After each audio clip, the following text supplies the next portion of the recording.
প্রিয় সুধী, আপনাদের জানাই প্রীতি ও শুভেচ্ছা। শুভ সকাল।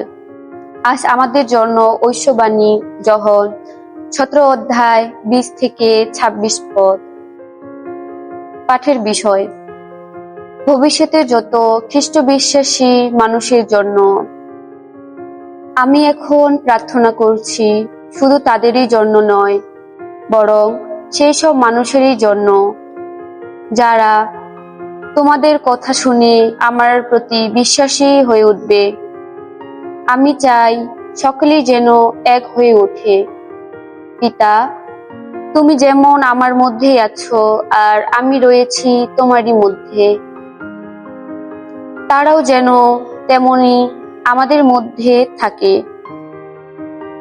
তেমনি এক হয়েই থাকে, যাতে জগৎ এই কথা বিশ্বাস করতে পারে যে সত্যি তুমি আমাকে প্রেরণ করেছো। আমাকে তুমি যে মহিমা দিয়েছ তাদের আমি সেই একই মহিমাই দিয়েছি, যাতে তারা এক হয় যেমন আমরা দুজনেই এক। তাদের মধ্যে আমি আর আমার মধ্যে তুমি, যাতে তারা সম্পূর্ণই এক হয়। তাহলে এই জগৎ তো বুঝতে পারবে যে সত্যি তুমি আমাকে প্রেরণ করেছো, আর তুমি যেমন আমাকে ভালোবেসেছো তেমনি তাদেরও ভালোবেসেছো। পিতা, যাদের তুমি আমার হাতে তুলে দিয়েছো, আমি চাই সেখানে আমি আছি, তারাও যেন আমার সঙ্গে সেখানেই থাকতে পারে।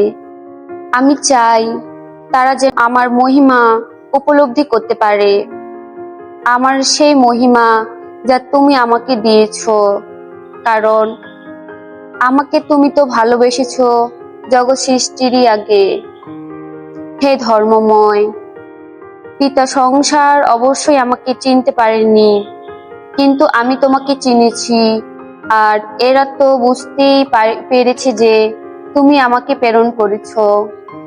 এদের কাছে আমি তোমার নাম প্রকাশ করেছি এবং তা প্রকাশ করেও যাব, যাতে তুমি যে ভালোবাসায় আমাকে ভালোবেসেছো সেই ভালোবাসা যেন এদের অন্তরেই থাকতে পারে এবং আমিও যেন থাকতে পারি এদের অন্তরেই। খ্রিস্টবাণী, খ্রিস্টপ্রভুর তোমার প্রশংসা হোক। ধন্যবাদ।